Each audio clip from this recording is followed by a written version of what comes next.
नमस्कार, मैं हूँ डॉक्टर रूपाली जैन और आयुर्वेद फॉर एवरीवन में आपका स्वागत है। आज का हमारा विषय है योग। आज के वीडियो में हम देखेंगे कि योग इस शब्द का सही अर्थ क्या है। क्या सिर्फ प्राणायाम और आसन करना ही योग है? अष्टांग योग क्या है? योग को अपनाने के क्या फायदे हैं? अंतर्राष्ट्रीय योग दिवस कब मनाया जाता है? इस योग दिवस का सामान्य योग अभ्यासक्रम यानी कॉमन योगा प्रोटोकॉल क्या है? और सबसे महत्वपूर्ण कि क्या योग हमें शारीरिक और मानसिक बीमारियों से बचा सकता है?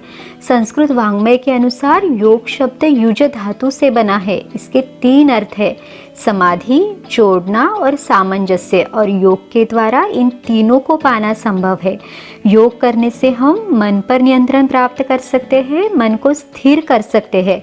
इसके साथ साथ शारीरिक और मानसिक विकारों से मुक्ति पा सकते हैं।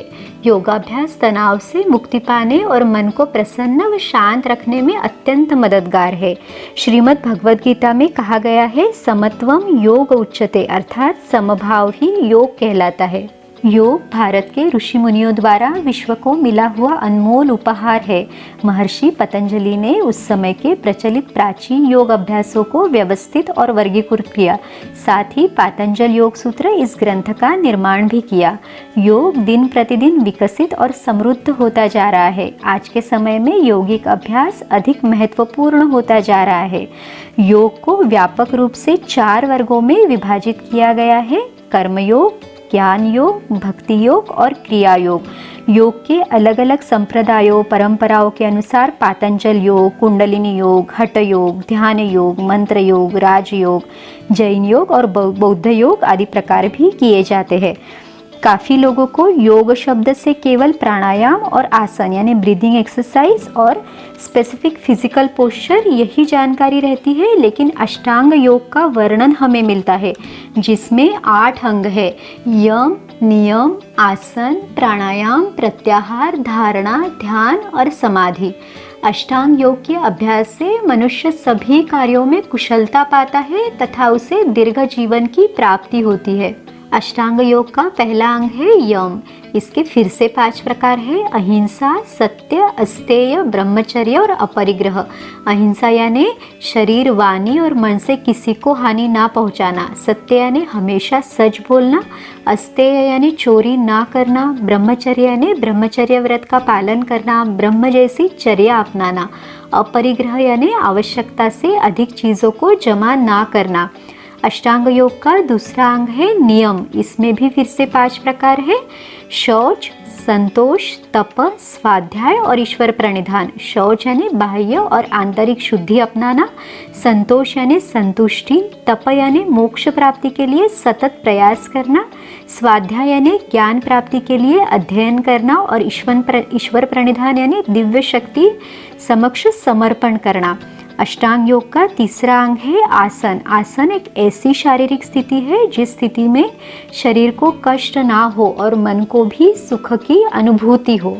अष्टांग योग का चौथा अंग है प्राणायाम। प्राणायाम श्वास प्रश्वास प्रक्रिया का सुव्यवस्थित और नियमित अभ्यास है। श्वास को शरीर के अंदर लेना पूरक कहलाता है। इसे शरीर के अंदर रोकने की अवस्था को कुंभक और श्वास को शरीर से बाहर छोड़ना रेचक कहलाता है। शुरुआत के समय में प्राणायाम की प्रक्रिया को सावधानी पूर्वक करना बेहतर होगा। अष्टांग योग का 5वां अंग है प्रत्याहार। प्रत्याहार के अभ्यास से सांसारिक विषयों का त्याग और इंद्रियों पर नियंत्रण प्राप्त किया जा सकता है। धारणा यानी मन को विशिष्ट स्थान पर स्थिर करने की साधना। यही स्थिरता ध्यान में परिवर्तित हो जाती है। अष्टांग योग का आखिरी अंग है समाधि अवस्था यानी शरीर और मन की सभी प्रवृत्तियों से मुक्त होना। तो इस तरह हमने देखा कि योग शब्द की व्याप्ति बहुत बड़ी है। छोटे छोटे नियमों से समाधि अवस्था तक सभी का इसमें समावेश है। 21 जून को हम सब अंतर्राष्ट्रीय योग दिवस मना रहे हैं। कोविड-19 के चलते इस वर्ष योग दिवस हम सब घर पे मनाएंगे, अपने परिवार के साथ मनाएंगे। घर घर योग, परिवार के साथ योग यानी yoga at home and yoga with family. इसका कॉमन योगा प्रोटोकॉल यानी सामान्य योग अभ्यासक्रम भी आयुष मंत्रालय भारत सरकार द्वारा जारी किया गया है, तो आप सभी इसका पालन कर सकते हैं। योग का अभ्यास प्रार्थना के साथ शुरू करना है। इससे आपका मन एकाग्र होगा और योग का अधिकाधिक लाभ होगा। इसके साथ ही योगाभ्यास के लिए सामान्य दिशा निर्देश यानी गाइडेंस भी जारी किया गया है, तो आप सभी इसका भी पालन करें। इसके साथ योगाभ्यास के समय आपको क्या सावधानी बरतनी है इसका भी ध्यान रखें।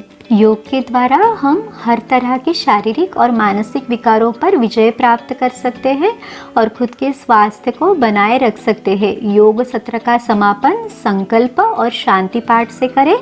तो योग दिवस के अवसर पर हम सब संकल्प करें कि योग को अपने जीवन का हिस्सा बनाएंगे और बेहतर स्वास्थ्य प्राप्त करेंगे।